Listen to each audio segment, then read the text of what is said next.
আসসালামু আলাইকুম ওরহমতুল্লাহি ওবরাকাতু নাহমাদুহু ওয়া নুসাল্লি আলা রাসূলিহিল কারীম আম্মা বা'দ বিসমিল্লাহির রহমানির রহিম আলহামদুলিল্লাহ। আল্লাহ সুবহানাহু ওয়া তাআলার অশেষ মেহেরবানি যে আমরা আমাদের সিরাতুন নবী সাল্লাল্লাহু আলাইহি ওয়াসাল্লাম কোর্সের ধারাবাহিক সেশন আবারও শুরু করতে যাচ্ছি। আমাদের মাঝখানে একটা গ্যাপ গিয়েছে।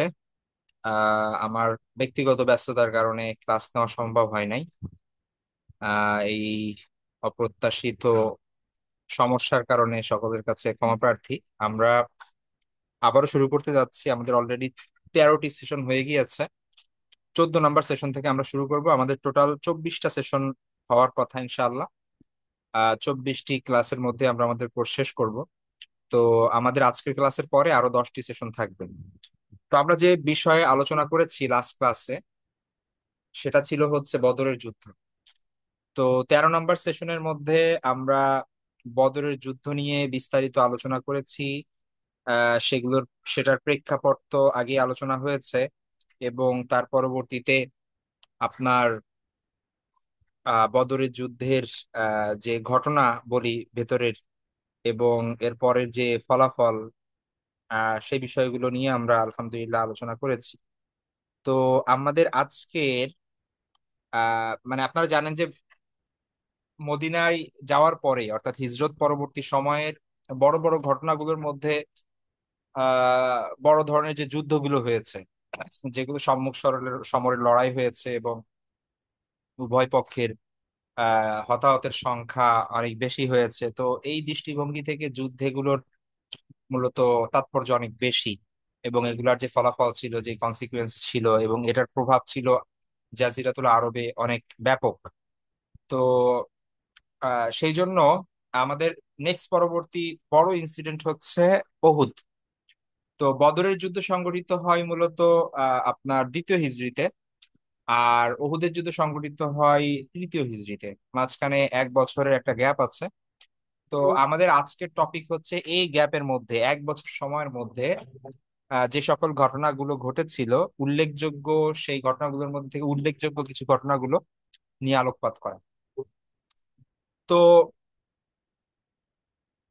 আমরা সেই বিষয়গুলো নিয়ে ইনশাল্লাহ আজকে আলোচনা করব, যে বদর থেকে নিয়ে উহুদ পর্যন্ত যে সকল ঘটনাগুলো ঘটেছে তার মধ্যে সব থেকে উল্লেখযোগ্য এবং তাৎপর্যপূর্ণ ঘটনার বর্ণনা আমরা আজকে দেখব, যে কি কি ঘটনা সেই সময় ঘটেছিল। তো আপনারা জানেন যে বদরের যুদ্ধ এটা জাস্ট শুধুমাত্র একটা যুদ্ধ হিসেবেই গণ্য করা উচিত না। আপনি যদি ইসলামের ইতিহাস দেখেন তাহলে দেখবেন যে মানে সব থেকে ইম্পর্টেন্ট যদি আপনি 2-3টা যুদ্ধকে আপনি লিস্ট আউট করেন, যে এইটা হচ্ছে মানে বাঁচা মরার মরার লড়াই, ঠিক আছে? এবং এই যুদ্ধটি ইতিহাসের পাট পরিবর্তন করে দিয়েছে।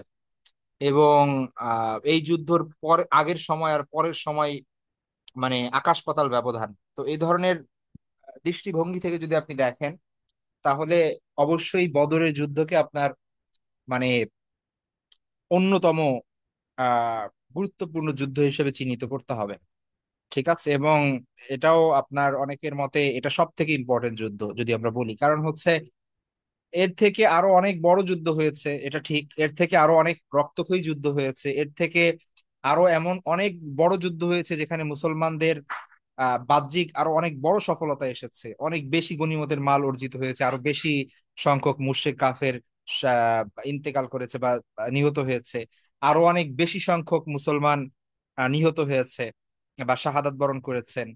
তো ওই দৃষ্টিভঙ্গিতে দেখলে মানে মানে স্কেলের দৃষ্টিভঙ্গিতে দেখলে আপনি বদরের যুদ্ধ আসলে খুব ছোট একটা যুদ্ধ। মাত্র 313 জন প্লাস 1000 জন, মানে সম্মিলিত মানে 1500 লোকের মধ্যে হচ্ছে ফাইট।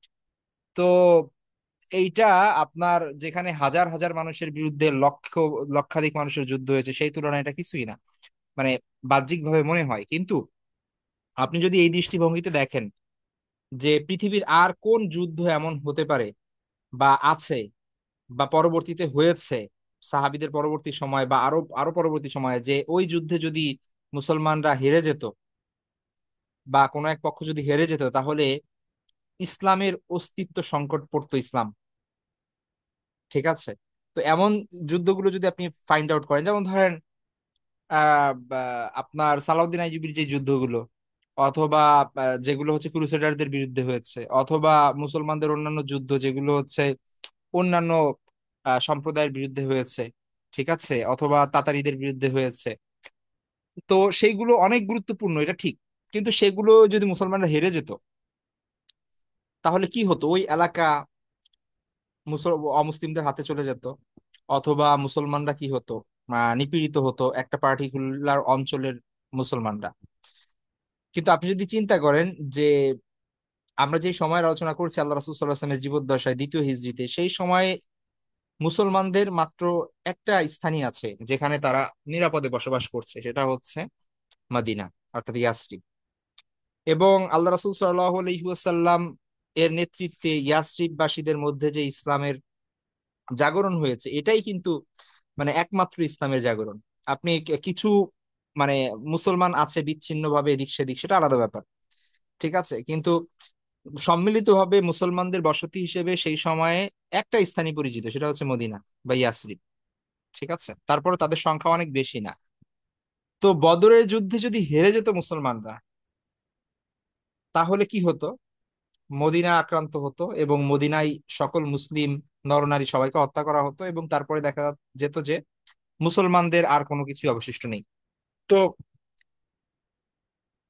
আল্লাহ রাসূল সাল্লাল্লাহু আলাইহি ওয়াসাল্লাম বদরের রাতে যখন আল্লাহর কাছে সাহায্য প্রার্থনা করেন, তখন তার দোয়ার মধ্যে এটাও তিনি অন্তর্ভুক্ত করেছিলেন যে মানে আল্লাহকে ডাকার মতো, আল্লাহকে বিশ্বাস করার মতো আসলে কোনো মানুষ অবশিষ্ট থাকবে না যদি মুসলমানরা এই যুদ্ধে হেরে যায়। এই জন্য আল্লাহ যেন মুসলমানদেরকে সাহায্য করেন। তো ওই দৃষ্টিকোণ থেকে এই বদরের যুদ্ধের সমকক্ষ আসলে অন্য কোনো যুদ্ধ নাই। এবং এটার পরে মুসলমানদের যেই মনোবল বৃদ্ধি পায়, যত মানে মুসলমানরা চাক্ষুষ তারা প্রত্যক্ষ করে যে আল্লাহর সাহায্য এসেছে। তারা মানে এতদিন তো তারা বিশ্বাস করেছে বিভিন্ন ভাবে, ঠিক আছে, তাদের বিশ্বাস অনেক দৃঢ় ছিল, শক্তিশালী ছিল, শক্ত ছিল, কিন্তু মানে যখন প্রত্যক্ষভাবে সে এক্সপিরিয়েন্স করছে যে কিভাবে অস্ত্রহীন, বস্ত্রহীন, রসদহীন, মুষ্টিমেয় কিছু মানুষ, দুর্বল, যেখানে ধরতে গেলে শিশু আছে, সেখানে আছে হচ্ছে বৃদ্ধ, সবাই এখানে চলে এসেছে, তো যাদের কাছে মাত্র ঘোড়া আছে দুইটা, ঠিক আছে, খাবার নাই, তারপরে অস্ত্র শস্ত্র নাই। তো কিভাবে সম্ভব এদের দ্বারা আপনার মক্কার সেই গোত্রপতি, তাদের নেতৃত্বে যারা যাদের রসদের অভাব নাই, অস্ত্রের অভাব নাই, উট ঘোড়ার অভাব নাই, এবং মক্কার কুরাইশরা সেই সময়ে মানে তাদের পেশাই ছিল যুদ্ধ বিগ্রহ শিকার করা, সুতরাং এই ব্যাপারে তারা ছিল পারদর্শী, ঠিক আছে। তো এই জন্য তাদেরকে পরাজিত করা বা তাদেরকে নাস্তানাবুদ করা, তাদেরকে হারিয়ে দেওয়া, এইটা সব মুসলমানই জানতো যে এটা আসলে তাদের দ্বারা এটা সম্ভব না, এটা অবশ্যই আল্লাহর পক্ষ থেকে সাহায্য, ডিরেক্ট সাহায্যের মাধ্যমে এটা হয়েছে, এবং সেটা তো আমরা কোরআনের মাধ্যমে সেটার প্রমাণ পাই, আমরা গত ক্লাসে আলোচনা করেছি। সুতরাং বদর যুদ্ধ পরবর্তী সময় আর বদরের আগের অবস্থা কখনোই এক না। এটা মনোবলের দিক থেকে, মুসলমানদের ইমানের মানে বলিষ্ঠতার দিক থেকে, বা মুসলমানদের প্রভাব আশেপাশের অঞ্চলের বিবেচনায়, বা কাফেরদের অন্তরে মুসলমানদের ভয়ের ব্যাপারে, মানে কোনো দিক থেকেই বদরের আগের অবস্থা এবং পরের অবস্থা এক না, ঠিক আছে। সবকিছু চেঞ্জ হয়ে গিয়েছে শুধুমাত্র জাস্ট বদরের যুদ্ধের কারণেই। তো বদরের যুদ্ধের ফলাফল অনেক বেশি, এবং আহ এটা নিয়ে অনেক বিস্তারিত আলোচনা করা যায়, আমরা সেদিকে যাব না। তো বদর যুদ্ধ পরবর্তী সময় আহ যে বিষয়গুলো ঘটেছে সেগুলো নিয়ে আমরা আলোচনা করব ওহুদ যুদ্ধের আগে, অর্থাৎ এক বছরে, বদরের যুদ্ধের পর থেকে নিয়ে ওহুদের যুদ্ধের আগ পর্যন্ত যে ঘটনাগুলো ঘটেছে সেগুলো নিয়ে আমরা, সেগুলো আসলে তো এক বছর অনেক ঘটনা ঘটে, আমরা উল্লেখযোগ্য কিছু ঘটনা আলোচনা করব। তো সর্বপ্রথম যে বিষয়টা আসে, অনেক গুরুত্বপূর্ণ একটা বিষয়, সেটা হচ্ছে বনু কাইনুকা অভিযান। আপনারা জানেন যে মদিনায় বা ইয়াসরিবে সেই সময়ে যে সকল ইহুদি গোত্রগুলো বাস করত, তাদের মধ্যে তাদের তিনটা বড় গোত্র ছিল, একটা হচ্ছে বনু নাজির, বনু কুরাইজা, আর একটা হচ্ছে বনু কাইনুকা।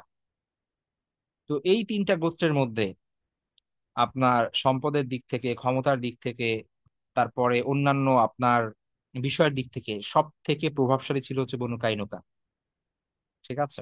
সব থেকে বেশি ছিল বনু কাইনুকা, মানে শক্তিশালী এবং ক্ষমতাধর। এদের মানে এরা ছিল হচ্ছে অধিকাংশ, এদের এদের এই সকল ইহুদিদের অধিকাংশ এদের কাজ ছিল হচ্ছে এরা স্বর্ণকার ছিল, অথবা হচ্ছে ব্যবসায়ী ছিল, অথবা যুদ্ধাস্ত্র তৈরি করত, ঠিক আছে, কামার ছিল, ঠিক আছে। তো এই এই ধরনের কর্মকাণ্ড তারা করত। এবং মদিনা সনদে আমরা জানি যে রাসূল সাল্লাল্লাহু আলাইহি ওয়াসাল্লাম মদিনায় এসেই যেই চুক্তি সম্পাদন করেন সকল গোত্রের মিলে, তো সেই চুক্তি অনুযায়ী বনু কাইনুকা এর অন্তর্ভুক্ত ছিল, এবং মুসলমানদের সঙ্গে শান্তিপূর্ণভাবে বসবাস করা এবং একে অপরের বিরুদ্ধে ষড়যন্ত্র না করা, তারপরে হচ্ছে শত্রুতা না করা, এই শর্তগুলো তো সেখানে ছিলই আমরা জানি, ঠিক আছে। তো এবং আর আরো কিছু বিষয় ছিল, তার মধ্যে এটাও ছিল আমরা জানি যে যদি মুসলমান এবং অন্য কোনো পক্ষের মধ্যে কোনো বিরোধ দেখা দেয়, তাহলে সেটা মানে সেটার সমাধানের জন্য আল্লাহ রাসূল সাল্লাল্লাহু আলাইহি ওয়াসাল্লামের কাছে আসতে হবে, এবং তিনি এটা কি করবেন, এটার বিচার করবেন। সেটা যদি মুসলমান অপরাধী হয় তাহলে তাকে সেভাবে শাস্তি দিবেন, যদি অন্য কোনো গোত্র অপরাধী হয় তাহলে তাকে সেভাবে শাস্তি দিবেন, কিন্তু এটার জাজ হবেন, এটার মীমাংসা দিবেন, সালিশ হবেন হচ্ছে আল্লাহ রাসূল সাল্লাল্লাহু আলাইহি ওয়াসাল্লাম। এবং এটা সবাই এটা ঐক্যমত পোষণ করেছিল, ঠিক আছে। স্বাভাবিকভাবেই আহ বদরের যুদ্ধ কেন, আমরা যদি আরো আগে থেকেই দেখি, রাসূল সাল্লাল্লাহু আলাইহি ওয়াসাল্লাম মদিনা আগমনের কিছু মাস পর থেকেই ইহুদিদের নানান ধরনের বিদ্বেষ, তারপরে হচ্ছে শত্রুতা, এই জিনিসগুলো আস্তে আস্তে প্রকাশ্যে আসতে শুরু করে, ঠিক আছে। এবং আমরা জানি যে দেখেন, মুসলমানরা কিন্তু প্রথমে মদিনায় এসেই কাবার দিকে ফিরে তারা নামাজ আদায় করতো না, তারা আদায় করতো হচ্ছে বাইতুল মুকাদ্দাসের দিকে, সেটা কিন্তু আপনার ইহুদিদের কাছে পবিত্র স্থান, যেটা, তাই না? সেই তাদের যে ফার্স্ট টেম্পল, তারপরে হচ্ছে তাদের যে ঐতিহ্যবাহী, মানে সেই দাউদ আলাহ ইসলাম থেকে, মুসা আলাহ ইসলাম থেকে আরো আগে থেকেই তাদের যেই আপনার হিস্ট্রি, এবং সেই প্যালেস্টাইনকে কেন্দ্র করে, বা সেই সেই আপনার ওই নগরীকে কেন্দ্র করে তাদের যে একটা অবসেশন ছিল, এবং সে যেটা আমরা এখনো দেখি যে এখনো আছে, এবং সেটা নিয়ে কত কিছুই হচ্ছে, সেটা আলাদা ব্যাপার। তো মুসলমানরা কিন্তু বাইতুল মুকাদ্দাসের দিকে ফিরে নামাজ আদায় করতো। তো এটার একটা রিজন এটাও ছিল যে যাতে ইহুদিরা মুসলমানদের আপন মনে করে, এবং তারাও যেন বুঝতে পারে যে এরা তো অন্য কোনো কেউ না, এরা তো অন্য কিছু না, এরা তো সেম আহ আল্লাহরই ইবাদত করছে যে আল্লাহর ইবাদত আমরা করি। এরা তো সেই বার্তাই বহন করছে যেই বার্তা আমাদের পূর্ববর্তী নবী রাসূলরা বহন করে গিয়েছে। তো ইসলাম প্রথম দিকে এসেই মদিনাতে ইহুদিদের সাথে এক ধরনের সখ্যতা, এক ধরনের সিমিলারিটিজ, এই দিকগুলোতে ফোকাস করা হয়, যাতে করে তারা বুঝতে পারে যে না, এটা অন্য কোনো মানে এলিয়েন কোনো রিলিজিয়ন না, এটা মক্কার কোনো মানুষের নিজস্ব বানানো কোনো রিলিজিয়ন না, বরং তাদের যে মুসা আলাইহিস ইসলাম, ঈসা আলাইহিস সালাম এবং পূর্ববর্তী সময়ের যে ধারাবাহিকতা, নবীদের যে ধারাবাহিকতা, সেই ধারাবাহিকতা অনুযায়ী আল্লাহ রাসূল সাল্লাল্লাহু আলাইহি ওয়াসাল্লাম এসেছেন। এবং আল্লাহ রাসূল সাল্লামের সব থেকে বড় যে বিষয়টা, সেটা হচ্ছে মুসাদ্দিকাল লিমা বাইনা ইয়াদাইহিম, অর্থাৎ ইহুদি খ্রিস্টানদের কাছে যা ছিল সেটাকে সত্যায়ন করেছে ইসলাম, এগুলোকে প্রত্যাখ্যান করে না। ইসলাম এসে বলে নাই যে সব কিছু বাদ, হ্যাঁ, পূর্ববর্তী কোনো নবী রাসূল আসে নাই, আমি একমাত্র নবী, আল্লাহ রাসূল সাল্লাল্লাহু আলাইহি ওয়াসাল্লাম এটা তো দাবি করেননি, ঠিক আছে। বরং তিনি বলছেন যে সেই ইব্রাহিম আলাইহিস সালামকে যিনি পাঠিয়েছেন, ইসহাক, ইয়াকুব, ইউসুফ, এবং তার পরবর্তীতে মুসা, ঈসা, তাই না, জাকারিয়া, ইয়াহিয়া, এবং এই যে যে নবীদের ধারাবাহিকতা, আল্লাহ সুবহানাহু ওয়া তাআলা যে নবী যুগে যুগে প্রেরণ করেছেন, সেই ধারাবাহিকতাই তিনি আল্লাহ রাসূল সাল্লাল্লাহু আলাইহি ওয়াসাল্লামকে নবী হিসেবে পাঠিয়েছেন। তো ইসলাম এবং মুসলমানদের টেন্ডেন্সি ছিল শুরু থেকেই ইহুদিদেরকে দলে ভেড়ানোর, এবং তাদের সাথে একটা সখ্যতা তৈরি করা, যে তারা যদি ইসলাম গ্রহণ করে ফেলে তাহলে তো এটা অনেক বড় একটা তাদের জন্য সুবিধা, মুসলমানদের জন্য সুবিধা, তাই না? কিন্তু তারা সত্যকে অনুধাবন করার পরেও মুসলমানদের বিরুদ্ধে নানান ভাবে, মানে প্রথমত শত্রুতা করা শুরু করে, যেইটা তাদের চুক্তির সম্পূর্ণ খেলাফ। এবং তারা নানান ভাবে, আমরা জানি যে এর আগে আমি ক্লাসে আলোচনা করেছি বদর যুদ্ধের প্রেক্ষাপটে, যে মক্কার কুরাইশদের সাথে এই ইহুদিদের এবং মদিনার কাফেরদের যোগাযোগ ছিল, এবং মক্কার কাফেরদেরকে ইহুদিরা নানান ভাবে উস্কে দিত। তারা চাইতো যে মক্কার কাফেররা যদি আক্রমণ করে তাইলে এরা ভেতর থেকে কি করবে, সাহায্য করবে এবং মুসলমানদেরকে সবাই মিলে শেষ করে দিবে। এই ধরনের প্ল্যান প্রোগ্রাম তাদের মাথায় ছিল। তো কিন্তু বদরের যুদ্ধে সব উল্টো পাল্টে যায়। তাদের যে আশা ছিল তারা খুব অধীর অপেক্ষা নিয়ে, আগ্রহ নিয়ে অপেক্ষা করছিল যে বদর থেকে খবর আসবে যে মুসলমানরা পরাজিত হয়েছে, সবকিছু ধ্বংস করে দেওয়া হয়েছে, মুহাম্মদ মারা গেছে, নাউজুবিল্লাহ, এই ধরনের খবর আসবে আর তারা আনন্দে উৎসব করবে। কিন্তু যখন মদিনায় খবর আসলো যে মুসলমানদের জয় হয়েছে, উল্টা দিকে আবু জাহাল, উতবা, সাইবা, তারপরে হচ্ছে ওরা নিহত হয়েছে, পর্যুদস্ত হয়েছে, তো এদের অবস্থা কি, কেমন, সেটা আমরা স্বাভাবিকভাবেই অনুধাবন করতে পারি। কয়েক ধরনের ইমোশন এদের মধ্যে কাজ করবে। প্রথমত কাজ করবে হিংসা, ঠিক আছে, শত্রুতা আরো বেড়ে যাবে, রাগ হবে, এটা স্বাভাবিক। কারণ আমি যেখানে তার জন্য ওয়েট করতেছি যে ধ্বংস হয়ে গেছে, সেখানে আমি দেখতেছি যে হাই হাই, ও তো আরো বেশি শক্তিশালী হয়ে ফিরে আসছে, তো স্বাভাবিকভাবে আপনি রাগ হবেন, আরো বেশি হিংসা করবেন, আরো বেশি চক্রান্ত করবেন, এটাই স্বাভাবিক। তো বনু কাইনুকা, আহ তারাও, ইহুদিরাও নানান ধরনের মুসলমানদের সাথে মানে বিদ্রুপমূলক বিভিন্ন ধরনের কথা বলতে লাগলো, ঠিক আছে। মুসলমানদের সাথে দেখা হলে, তাদের আলাপ আলোচনা বদর নিয়ে হইলে, তারা বলতো যে হ্যাঁ, তোমরা কুরাইশদেরকে পরাজিত করে ভাবছো যে অনেক বড় হয়ে গেছে না, আমাদের সাথে মোকাবেলা করে দেখো কেমন লাগে, ঠিক আছে। তো আমাদের মতো লোকদের সম্মুখীন হও নাই তো এখনো, এই জন্য নিজেদেরকে অনেক বীর মনে করো, স্বাভাবিক এই ধরনের কথাবার্তা তারা বলতে লাগলো, ঠিক আছে। তো যাই হোক, এই জিনিসগুলো তো আসলে এমন কিছু না যেগুলো, এই ধরনের কথাবার্তায় দেখা যাচ্ছে যে হয়তো বা দুই একজনের মধ্যে কি হয়েছে, বাকবিতণ্ডা হয়েছে, অথবা একটু আহ গরম গরম ভাব হয়েছে, ঠিক আছে, কিন্তু এগুলো আসলে যুদ্ধ পর্যন্ত গড়ায় না, বা যেগুলো আমরা দেখবো যে যেই ঘটনাটা ঘটে সেটার সেই পর্যন্ত পৌঁছায় না। তো বদরের যুদ্ধ পরবর্তী সময়ে মাত্র 2-3 সপ্তাহ যাওয়ার পরেই দেখা যাচ্ছে যে মানে ইহুদিদের সাথে, বিশেষ করে বনু কাইনুকার সাথে, যেহেতু তারাই ইহুদিদের মধ্যে সব থেকে প্রভাবশালী এবং শক্তিশালী গোত্র ছিল, এদের সাথে মুসলমানদের এক ধরনের উত্তেজনামূলক অবস্থা চলতেছিল আর কি, হ্যাঁ। ভেতরে ভেতরে ওরা এদের উপর রাগ, ওরা ওদের উপর রাগ, বোঝাই যাচ্ছিল যে তারা চুক্তির থোড়াই কেয়ার করছে, তারা মোটেও আসলে চুক্তিকে কেয়ার করে না, এবং যে চুক্তি তারা করেছিল ওইটা থেকে আসলে ভেঙে ফেলছে, বা ভেঙে ফেলার মতো অবস্থা হয়েছে, যে কোনো সময় তারা মুসলমানদের বিরুদ্ধে কিছু একটা করবে, এরকম একটা অবস্থা বোঝা যাচ্ছে। তো তারপরে যেটা হলো, একটা ঘটনা ঘটলো, যে ঘটনাটা মূলত বড় ধরনের কনসিকুয়েন্সের দিকে নিয়ে গেল। সেই ঘটনাটা হচ্ছে, এক মুসলিম মহিলা বনু কাইনুকার বাজারে গেল, ঠিক ঠিক আছে, বনু কাইনুকা হচ্ছে ইহুদিদের এই গোত্র, যে তাদের বাজারে কিছু কিনতে গেল, তো সে স্বর্ণের দোকানে, স্বর্ণকারের ওখানে সে বসেছিল। তো সেখানে আহ ধরেন আপনি কোথাও বসে আছেন, তো আপনার জামা যদি কোনো একটা মানে দেয়ালের সাথে লাগিয়ে, ফ্লোরের কোনো কিছুর সাথে যদি আটকে দেওয়া হয়, তো আপনি যখন স্বাভাবিকভাবে উঠবেন, তো জামা টান খাবে এবং সেটা খুলে যাবে, এটাই স্বাভাবিক। তো এক ইহুদি সে করলো কি, এই মহিলার সেখানে আমি আগেই বলছি, হিস্ট্রি অলরেডি বলা হয়েছে, ব্যাকগ্রাউন্ড বলা হয়েছে, যে এটা স্বাভাবিক সম্পর্ক না। মুসলমানদের সাথে এক ধরনের আহ হেয় অপদস্থ করা, তারপরে হচ্ছে হিংসা বিদ্বেষ, এই ধরনের সম্পর্ক চলছে, ঠিক আছে। তো এই অবস্থায় একজন মুসলিম মহিলা, সে ইহুদিদের বাজারে আসছে, তো সবাই তাকে নিয়ে একটু দুষ্টুমি করতেছে আর কি। তো তিনি যে স্বর্ণকারের দোকানে বসেছিলেন, সেখানে তার জামার সঙ্গে এক ইহুদি, সে আহ মানে একটা কিছুর সাথে গিট দিয়ে দেয়। তো যখন তিনি উঠে দাঁড়াতে চান, তো তখন তিনি বিবস্ত্র হয়ে যান।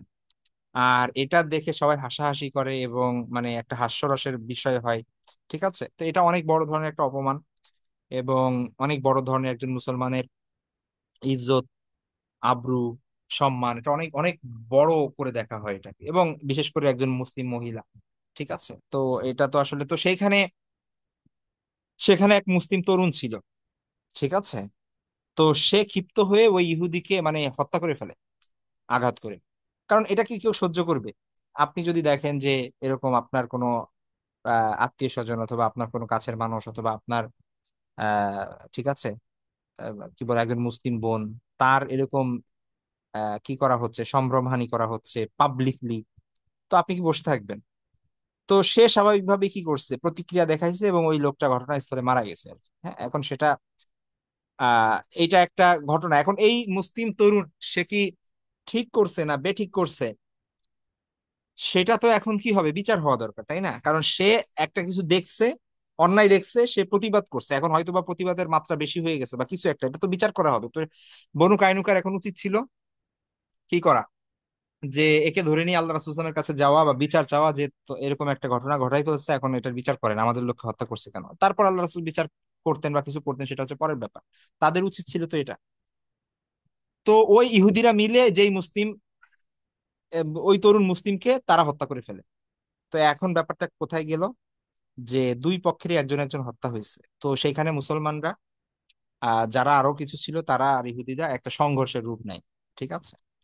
তো এইটা মানে কিছুক্ষণ পরেই আসলে ইহুদিরা বুঝতে পারে যে তারা অনেক বড় অপরাধ করে ফেলছে, এটা তারাই শুরু করছে, সুতরাং তাদেরই আসলে কি করা ছিল, উচিত ছিল হচ্ছে মাথা ঠান্ডা রাখা এবং এটার বিচার আল্লাহ রাসূল সাল্লাল্লাহু আলাইহি ওয়াসাল্লামের কাছে দেওয়া, অথবা হচ্ছে যেটা সালিশ হয়, যার অপরাধ আহ বিবেচনায় হবে তাকে সেভাবে শাস্তি দেওয়া হবে। তো এটা তো একটা মানে বিচার কার্যের মধ্যে দিয়ে যাওয়া বা সালিশের মধ্যে দিয়ে যাওয়া উচিত ছিল। তাদের এভাবে নিজের হাতে আইন তুলে নেওয়া আসলে উচিত হয় নাই। ঠিক আছে, এটা তারা পরে বুঝতে পারলো, কিন্তু যতক্ষণে তারা ভুল বুঝতে পারলো ততক্ষণে অনেক ড্যামেজ তারা ঘটাই ফেলছে। ঠিক আছে। আহ অনেক ড্যামেজ তারা ঘটাই ফেলছে, অর্থাৎ মুসলমানদের বিরুদ্ধে শুধু চুক্তিবদ্ধ না, সরাসরি একদম যুদ্ধ ঘোষণা হয়ে গেছে। তো এখন তো আসলে মানে এখন আর সালিশের কোনো আসলে পর্যায়ে আর ছিল না এটা।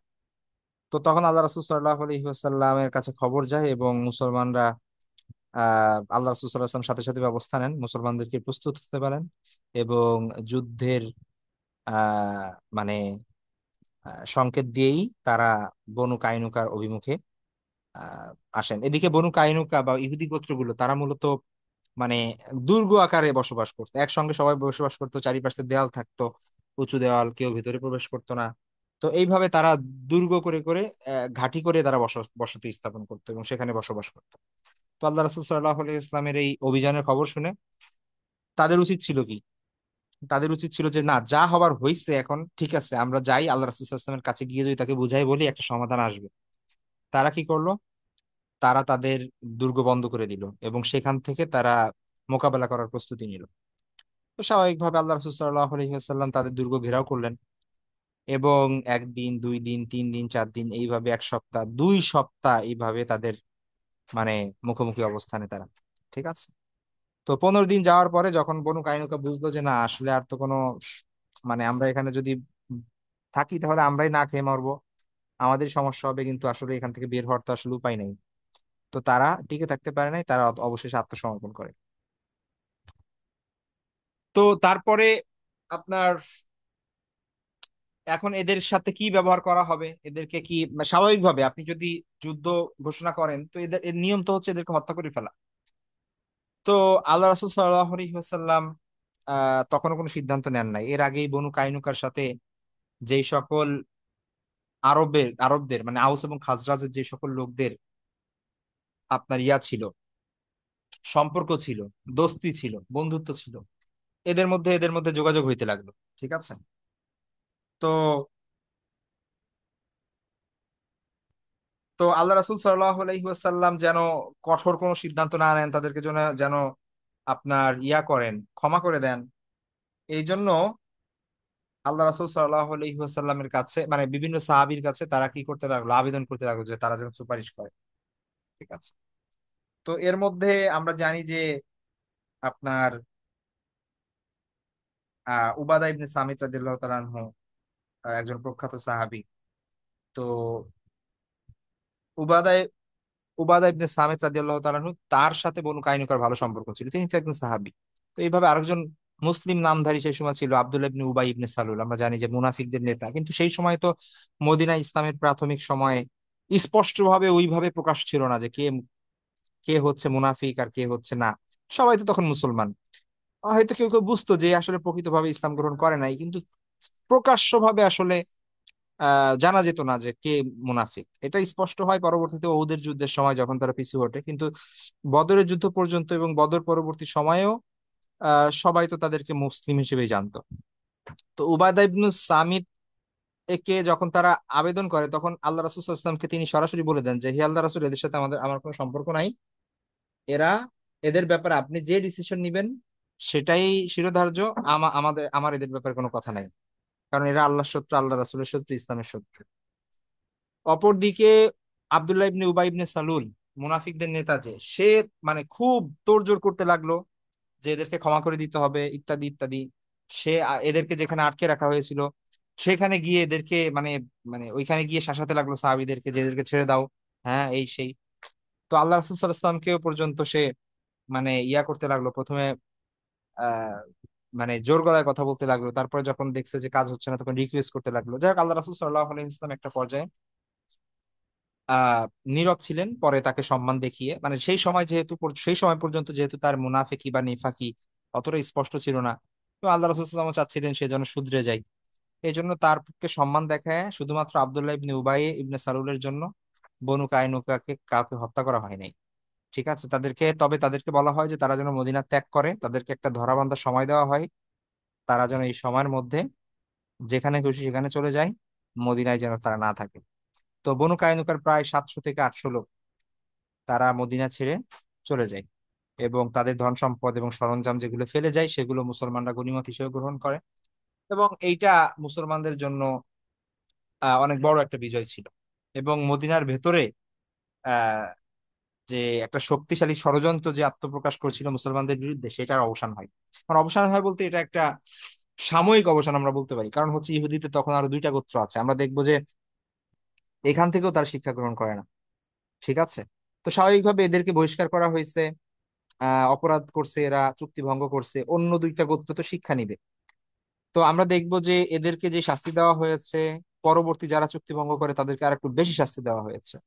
এবং এরপরে আরেকটা গোত্র যারা চুক্তি ভঙ্গ করবে তাদেরকে আরো আরো বেশি শাস্তি দেওয়া হয়েছে। এটার কারণ হচ্ছে যে একবার ভুল, দুইবার ভুল, কয়বার ভুল সহ্য করা যায়, তাই না? প্রথমবার ভুল করলে এটা মাফও সহজে পাওয়া যায়, দ্বিতীয়বার ভুল করলে মাফ পেতে কঠিন, আর তৃতীয়বার ভুল করলে তাহলে তো এটা তার কোনো মাফ নাই, ব্যাপারটা এরকম আর কি। তো এটা একটা বড় ঘটনা যেটা মদিনা কেন্দ্রিক ঘটে মুসলমানদের সাথে, যে বনু কাইনুকা উচ্ছেদ হয়। ঠিক আছে, এটা নিয়ে নানান ধরনের কথা আছে, আমরা সামনে আলোচনা করবো এই বিষয়গুলো নিয়ে, যে আহ, আধুনিক সময়ে এসে বিশেষ করে ওরিয়েন্টালিস্টরা যে সকল বিষয় কোশ্চেন করে এবং মুসলমানদের আপনার উপর যেই মুসলমানদের বিরুদ্ধে যে দাবিগুলো তারা করে যে মুসলমানরা হচ্ছে অ্যান্টিসেমেটিক অর্থাৎ ইহুদি বিদ্বেষী। এটার কারণ তারা বলে যে আল্লাহ রাসূল সাল্লাল্লাহু আলাইহি ওয়াসাল্লাম মদিনায় এসেই মদিনার 3টা ইহুদি গোত্র যারা শত শত বছর ধরে সেখানে বসবাস করতো, তাদেরকে সেখান থেকে উচ্ছেদ করছে। তো উচ্ছেদ করছে, এটা কি কারণে উচ্ছেদ করছে? তারা মুসলমানদের যে সম্মিলিত, মুসলমান না কেবল, মদিনার যে আপনার সম্মিলিত চুক্তি ছিল যেখানে মুশরিক, মুসলমান, আউস খাজরাজ, মুহাজির, আনসার সহ ইহুদিদের অন্যান্য সকল গোত্র সবাই মিলে একটা চুক্তিতে আবদ্ধ হয়েছে। তারা সেই চুক্তির বরখেলাপ করেছে, মুসলমানদের সাথে শত্রুতা করেছে। মদিনাকে তারা কি করেছে, মানে মদিনা মদিনাকে তারা, মদিনার প্রতিরক্ষাকে তারা মানে ভঙ্গুর করে দিয়েছে, তাই না? তারা আরো বহির শত্রু আক্রমণ কামনা করেছে যে মক্কাবাসীরা এসে যেন আক্রমণ করে আমাদের। ঠিক আছে, তাহলে তারা মদিনায় থাকার কিভাবে তারা যোগ্যতা রাখে? তো যাই হোক, এই বিষয়গুলো নিয়ে সামনে ইনশাল্লাহ সময় থাকলে আমরা আলোচনা করব। তো এটা একটা বড় ঘটনা যেটা ঘটে, বনু কাইনুকা অভিযান।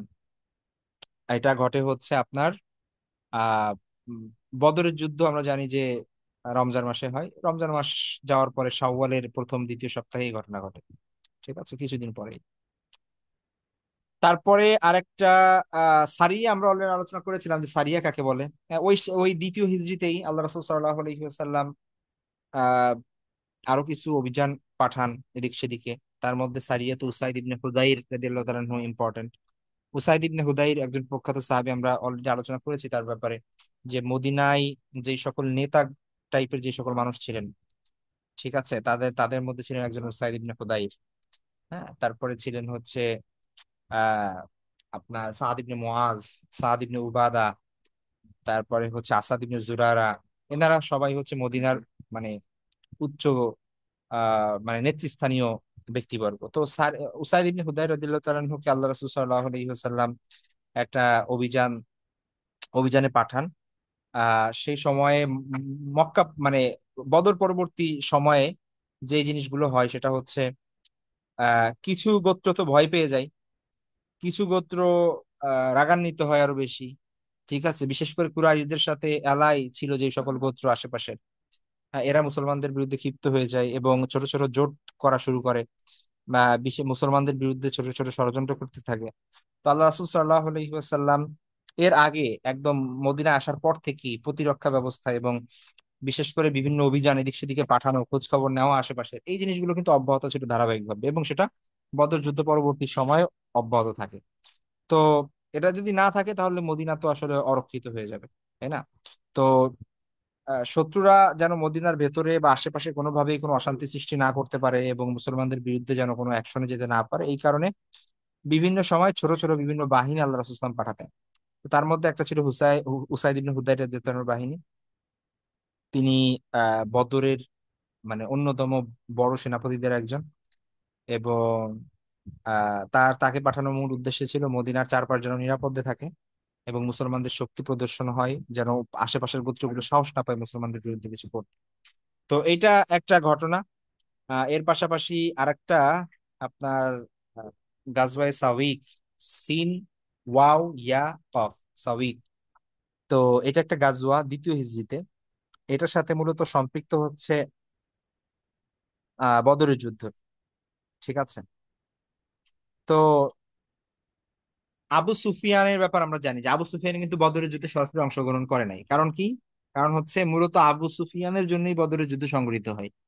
তাকে মুসলমানরা ধাওয়া করে, তার যে কাফেলা সিরিয়া থেকে আসছিল, এবং পরবর্তীতে মুসলমানরা কনফ্রন্ট করে হচ্ছে আবু জাহেলের বাহিনীর সাথে। কিন্তু আবু সুফিয়ানের যেই ব্যবসায়ী কাফেলা সেটা কিন্তু মক্কায় চলে যায়, যার কারণে আবু সুফিয়ান কিন্তু বদরের যুদ্ধে সশরীরে উপস্থিত ছিল না। তো সে যখন বদরের যুদ্ধের খবর পাই এবং বদরের যুদ্ধের খবর যখন মক্কায় যায়, তখন কি অবস্থা হয় আপনারা বুঝতেই পারছেন, যে সেই সময়ে আসলে মক্কার বাড়িতে বাড়িতে মাতম হচ্ছে, শোক হচ্ছে। কারণ আহ প্রত্যেক ঘরে ঘরে কেউ না কেউ মারা গেছে, কারণ 70 জন লোক মারা গেছে, 70 জন বন্দী হয়েছে, অনেক আহত, পালায় আসছে, মানে কি একটা অবস্থা। তো মক্কার ঘরে ঘরে শোক। তো আবু সুফিয়ান সেই সময় প্রতিজ্ঞা করে, সে শপথ করে যে মুসলমানদের বিরুদ্ধে প্রতিশোধ না নেওয়া পর্যন্ত সে গোসল করবে না, কোনো সুগন্ধি ব্যবহার করবে না, কোনো নারীর কাছে যাবে না। সে এই মর্মে শপথ করে, প্রতিজ্ঞা করে। এবং আপনারা যদি আবু সুফিয়ানের জীবনী পড়েন, যদি আপনি সিরা ভালো করে পড়েন, ইতিহাস জানেন, তাহলে দেখবেন যে আবু সুফিয়ান কিন্তু, যদিও তিনি পরবর্তী ইসলাম গ্রহণ করেছেন, হ্যাঁ, এবং তার কিছু স্পেশাল কোয়ালিটি ছিল। ঠিক আছে, তার লিডারশিপ গুণ ছিল অনেক ভালো, এবং আহ মানে ইসলামের শত্রু হইলেও তিনি অনেস্ট ছিলেন, এবং যা বলতেন সেটা করতেন। মানে প্রতিজ্ঞা ছিল যেটা, সেটা তিনি প্রতিজ্ঞা ভেঙে ফেলবেন এমনি, এরকম লোক তিনি ছিলেন না। ঠিক আছে।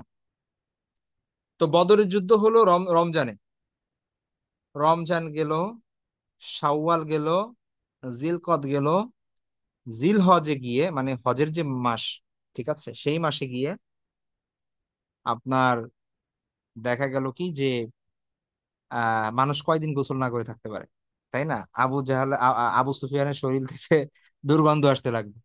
সে তো গোসল করতেছে না, কারণ হচ্ছে আহ প্রতিশোধ না নিয়ে তো সে গোসল করবে না, সে প্রতিজ্ঞা করছে। এখন প্রতিশোধ নিতে পারতেছে না, কারণ তার সেই অর্থ নাই, সেই জনবল নাই, সেই সবাই মক্কায় দেখা যাচ্ছে যে বড় বড় নেতারা মারা গেছে অলরেডি, নিহত হয়েছে। এখন তিনি যে আবার লোকবল নিয়ে, অস্ত্র শস্ত্র নতুন করে কিনে, অর্থ ব্যয় করে যে আবার নতুন করে তিনি যুদ্ধের জন্য প্রস্তুত হবেন, এটার জন্য তো 1 বছর সময় লাগবে, যেটা আমরা দেখি যে 1 বছর সময় লাগে এবং পরবর্তীতে ওহুদের যুদ্ধে তারা যান। কিন্তু তার তো প্রতিজ্ঞা ঠিক রাখতে হবে, তাই না? তো সে কি করে, তার প্রতিজ্ঞা রক্ষার্থে সে কিছু একটা তো করতে হবে। তো এই জন্য 200 জনের একটা বাহিনী নিয়ে, যেখানে পদাতিক বাহিনী ছিল এবং অশ্বারোহী ছিল, তো এটা নিয়ে মক্কা থেকে রওনা হয়। এবং তার উদ্দেশ্য ছিল যে কিছু একটা করা, যেটা অ্যাটলিস্ট সে বলতে পারে যে না, আমি প্রতিশোধ নিয়ে আসছি বা কিছু একটা করে আসছি। ঠিক আছে। তো সে মদিনার আশেপাশে অবস্থান নিয়ে তারপরে আহ আপনার ইহুদিদের সাথে প্রথমে সে কন্ট্যাক্ট করে। ঠিক আছে, বনু নাজিরের প্রধানের সাথে কন্ট্যাক্ট করে, কিন্তু হুয়া ইবনে আখতাব তার নাম ছিল। ঠিক আছে। কিন্তু সে কি করে না, আপনার সাড়া দেয় না। তো তেমনি ভাবে আপনার আরো কিছু মানে মক্কা মদিনায় মুসলমানদের এন্টি যে পার্টিগুলো আছে তাদের সাথে কন্ট্যাক্ট করার চেষ্টা করে। কিন্তু অনেকে দেখা যাচ্ছে যে, কারণ কিছুদিন আগে কি হয়েছে, মাত্র 1 মাস 2 মাস আগে বনু কাইনুকের বিরুদ্ধে এমন একটা বিষয় ঘটে গেছে যে তাদের মদিনা থেকে চলে যেতে হয়েছে। তো এখন যদি প্রস্তুতি ছাড়া কেউ আবার যদি মুসলমানদের বিরুদ্ধে যায়, আবার যদি সেম বোকামি করে, তাহলে সেই কি আসবে, সেই একই একই দুর্দশা তাদের ঘরে বাস। তো এই কারণে কেউই চাচ্ছিল না যে আবু সুফিয়ানকে হেল্প করতে। তো যাই হোক, তারপরেও সে কারো কিছু মানুষের সাথে কন্ট্যাক্ট করে এবং অবশেষে মুসলমানদের মানে মদিনার পাশে আপনার আরিজ নামে একটা জায়গা আছে, সেখানে মুসলমানদের কিছু আপনার খেজুর বাগান ছিল, আনসারদের কিছু খেজুর বাগান ছিল। তো তারা সেখানে হঠাৎ করে আক্রমণ করে এবং এখানে দুইজন আনসারকে শহীদ করে, আর খেজুর বাগান পুড়িয়ে দেয়, কিছু লুটপাট করে এবং তারপরে তারা সেখান থেকে পালিয়ে যায়। মানে জাস্ট এটাকে যুদ্ধ তো বলা যায় না, এটা একটা ডাকাতি এক ধরনের, ঠিক আছে? তো মানে রাতের আধারে এসে আপনি বাগান পুড়িয়ে দিচ্ছেন, হঠাৎ আক্রমণ করছেন, দুইজন মানুষকে মেরে ফেললেন, নিরাপরাধ মানুষকে, আর তারপরে দ্রুত রাতে পালায় চলে যাচ্ছেন। এবং শুধু পালানো না, পালাতে গিয়ে তাদের উটের অনেক বোঝা ছিল, ঠিক আছে? সেই বোঝা মানে যেহেতু উট বোঝা নিয়ে দ্রুত যেতে পারছে না, এই কারণে সেই গম জবের যে সাবিক বলা হয় এটাকে, ঠিক আছে, ভাজা শস্য, এগুলা সব ফেলে দিয়ে তারপরে তারা চলে যায়, এগুলোর বস্তা টস্তা সব ফেলে দিয়ে তারপরে বোঝা হালকা করে তারা দ্রুত গতিতে মক্কায় ফিরে যায়। তো আল্লাহ রাসূল সাল্লাল্লাহু আলাইহি ওয়াসাল্লামের কাছে যখন খবর পৌঁছে, তো তখন তিনি সাথে সাথে 200 জন সাহাবীকে নিয়ে দ্রুত ধাওয়া করে এবং মানে কয়েক রাত পর্যন্ত এদের পিছে ধাওয়া করে এবং অনেক দূর পর্যন্ত চলে যায়, কিন্তু আবু সুফিয়ান ততক্ষণে মরুভূমির ভেতর দিয়ে পালিয়ে চলে যায়, আর মুসলমানরা তাদেরকে আর ধরতে পারে না। তো মুসলমানরা তাদের ফেলে যাওয়া যে সাবিক ছিল আর কি, শস্য ছিল যেগুলো বস্তা ভরা, সেগুলো নিয়ে সংগ্রহ করে ফিরে আসে। তো এই জন্য এই যুদ্ধকে মানে গাজওয়াকে সাবিক বলা হয়, ঠিক আছে? কিন্তু এটা এটা হচ্ছে আপনার তো আবু সুফিয়ান মানে মক্কায় যে এক এক ধরনের মানে সে বলে যে আমি মুসলমানদের বিরুদ্ধে প্রতিশোধ নিয়ে আসছি, এই সেই করে সে এখন কি করবে? তার তো গা বাঁচাতে হবে, তাই না? তার তো এখন লজ্জা শরমের মাথা গিয়ে সে তো কিছু একটা করতে হবে। তো এখন সে এটাকে নাম দেয় যে সে অনেক বড় প্রতিশোধ নিয়ে আসছে। এখন সে কি করে? তারপরে সে গোসল করে এবং তার স্বাভাবিক জীবন যাপন চলতে থাকে, ঠিক আছে? তো এই হচ্ছে গাজওয়ে সাবিকের ঘটনা। আরেকটা ঘটনা আমরা দেখি, সেটা হচ্ছে তৃতীয় হিজরির মুহররম মাস, অর্থাৎ দেখেন তাহলে দ্বিতীয় হিজরির রমাদানে হচ্ছে আপনার বদরের যুদ্ধ, বনু কাইনুকার যুদ্ধ হচ্ছে শাওয়ালে, জিলকদ জিলহজ জিলহজে হচ্ছে আপনার এই যে সাবিকের গাজওয়া। আর তারপরে কিন্তু বছর শেষ, আবার মহরম শুরু হলো। মহরমে আল্লাহ রাসূল সাল্লাল্লাহু আলাইহি ওয়াসাল্লাম যায়েদ ইবনে হারিসা রাদিয়াল্লাহু তাআলা আনহুকে দিয়ে আবার মানে মুসলমানদের অভিযান আবার শুরু হয়। অভিযান কিন্তু চলছে মুসলমানদের মদিনার আশেপাশে এবং বিভিন্ন জায়গায়। তো কুরাইশরা যে বসে থাকবে না, এটা আল্লাহ রাসূল ভালো করেই জানতেন। তো কুরাইশদের এখন যেটার অভাব, সেটা হচ্ছে তাদের অস্ত্রশস্ত্রের অভাব, তাদের অর্থের অভাব, তাদের মনোবলের অভাব। সুতরাং তারা এখন কি করবে? তাদের প্ল্যান কি? তাদের প্ল্যান হচ্ছে মুসলমানদের বিরুদ্ধে অভিযান করবে বড় ধরনের, বদরের প্রতিশোধ নেওয়ার জন্য। এখন অভিযানের জন্য কি লাগবে? অনেক অস্ত্রশস্ত্র লাগবে, ঘোড়া লাগবে, উট লাগবে। এটার জন্য অনেক টাকা পয়সা লাগবে। টাকার পয়সার জন্য কি করতে হবে? ব্যবসা বাণিজ্য করতে হবে। তাইলে এখন তারা কি করবে? তাদের মেইন কাজ হচ্ছে দ্রুত সিরিয়া যাবে, সিরিয়ার বাণিজ্য কাফেলা পাঠাবে এবং বারবার সেখানে আসা যাওয়া হবে। তাদের অনেক মানে অর্থ সম্পদ হবে, সেগুলো দিয়ে অস্ত্রশস্ত্র কিনবে এবং সেগুলো দিয়ে তারা মুসলমানদের বিরুদ্ধে মদিনায় আক্রমণ করবে। তো মুসলমানদের কাজ কি এখন? মুসলমানদের কাজ হচ্ছে তা কুরাইশরা যেন এই যে ব্যবসা বাণিজ্য, তাদের অর্থনীতি যেন চাঙ্গা না করতে পারে, ব্যবসা বাণিজ্য যেন বাধাগ্রস্ত হয়, এই কারণে কি পাঠানো, অভিযান পরিচালনা করা, এই হচ্ছে কাজ। তো সেই ধারাবাহিকতা আমরা দেখি আল্লাহ রাসূল সাল্লাল্লাহু আলাইহি ওয়াসাল্লাম মুহররম মাস এবং এই প্রতিনিয়ত তিনি অভিযান প্রেরণ করছেন। তার মধ্যে যায়েদ ইবনে হারিসা রাদিয়াল্লাহু তাআলা রাসূল সাল্লাল্লাহু আলাইহি ওয়াসাল্লামের যে পালক পুত্র ছিলেন, আজাদকৃত গোলাম ছিলেন, অনেক বড় বীর যোদ্ধা এবং অনেক বড় লিডার ছিলেন যায়েদ ইবনে হারিসা রাদিয়াল্লাহু তাআলা, তার নেতৃত্বে একদল সাহাবী দেন এবং আল্লাহ রাসূল সাল্লাল্লাহু আলাইহি ওয়াসাল্লাম খবর পান যে সিরিয়াগামী কুরাইশদের একটা বিরাট বাণিজ্য কাফেলা যাচ্ছে, যাতে বদরের যুদ্ধের ক্ষতিপূরণ মেটানো হয় এবং অস্ত্রশস্ত্র কেনা সম্ভব হয়। তো আল্লাহ রাসূল সাল্লাল্লাহু আলাইহি ওয়াসাল্লাম চাইলেন যে কুরাইশদের এই অর্থনৈতিক মানে মেরুদণ্ড ভেঙে দিবেন, ঠিক আছে? তো এই জন্য তিনি যায়েদ ইবনে হারিসার নেতৃত্বে সাহাবীদের একটা দল পাঠান এটাকে আটকানোর উদ্দেশ্যে। তো এটার নেতৃত্বে আবু সুফিয়ান ছিল আপনার গতানুগতিক ভাবে, কারণ সেই এখন অবিসংবাদিত নেতা আপনার মক্কার। তো এই কাফেলায় পণ্য, বিশেষত সোনা রূপা বস্ত্র খাদ্যশস্ত্র বাণিজ্য সবকিছুই ছিল। তো মুসলমানরা হঠাৎ আক্রমণ করে সেটা দখল করে নেন এবং আহ কাফেলার লোকজন খুব বেশি প্রতিরোধ করতে পারে নাই, ঠিক আছে? এবং প্রায় সব মুসলমানদের হাতে চলে আসে সবকিছু মালামাল এবং মুসলমানরা গনিমতের মাল লাভ করেন, আর্থিক দিক দিয়ে শক্তিশালী হন। তো মুসল কাফেররা যে সাথে সাথে মুসলমানদের আক্রমণ করতে পারে নাই, ওহুদের যুদ্ধের জন্য যে আরো একটা বছর সময় লাগছে, এটার কারণ এই যে মুসলমানরা নানান ভাবে বাধাগ্রস্ত করছিল, ঠিক আছে, কুরাইশদের এই বাণিজ্য কাফেলাগুলো। কারণ তাদের অর্থনৈতিক মানে অন্যতম সোর্স, মেইন সোর্স ছিল হচ্ছে এই বাণিজ্য কাফেলা। তো বাণিজ্য কাফেলা যদি ক্ষতিগ্রস্ত হয়, তাদের অর্থনীতি ভেঙে পড়বে। তাদের অর্থনীতি যদি ভেঙে পড়ে, তাহলে তাদের ডিফেন্স এবং আপনার কি বলে সিস্টেম, মিলিটারি সিস্টেমও বাধাগ্রস্ত হবে, এটাই স্বাভাবিক। ঠিক আছে। আচ্ছা, আজকের গুরুত্বপূর্ণ একটা বিষয়, তৃতীয় হিজরি সফর মাস, কয়েক মাস পরে আমরা দেখি, মানে কয়েক মাস পরে বলতে মহররম মাস, তারপরে সফর মাস, দ্বিতীয় মানে পরের মাসেই একটা গুরুত্বপূর্ণ ঘটনা ঘটে। আল্লাহ রাসূল সাল্লাল্লাহু আলাইহি ওয়াসাল্লামের বিরুদ্ধে এবং মুসলমানদের বিরুদ্ধে যেই সকল আপনার স্পর্শকাতর বিষয়, যেগুলো মানে যেই ধরনের কোশ্চেন গুলো করা হয় হিস্টোরিক্যাল পার্সপেক্টিভ থেকে, যে সকল মানে বলা হয় যে মুসলমানরা এই অন্যায় করছে ইত্যাদি, তার মধ্যে একটা এক্সাম্পল দেখানো হয়, সেটা হচ্ছে কাব ইবনে আশরাফের হত্যাকাণ্ড। কাব ইবনে আশরাফকে অ্যাসাসিনেট করা হয় এবং আল্লাহ রাসূল সাল্লাল্লাহু আলাইহি ওয়াসাল্লামের নির্দেশে করা হয়। ঠিক আছে। তো এই বিষয়টা বুঝতে হলে আমাদের কাব ইবনে আশরাফ সম্পর্কে আগে জানতে হবে। তো কাব ইবনে আশরাফ মূলত আপনার, কাব ইবনে আশরাফ ছিল মূলত হচ্ছে আপনার আহ একজন আরব পুরুষ, আরব লোক এবং একজন ইহুদি নারীর সন্তান। অর্থাৎ সে ছিল একজন পূর্ণাঙ্গ আরব এবং পূর্ণাঙ্গ ইহুদি।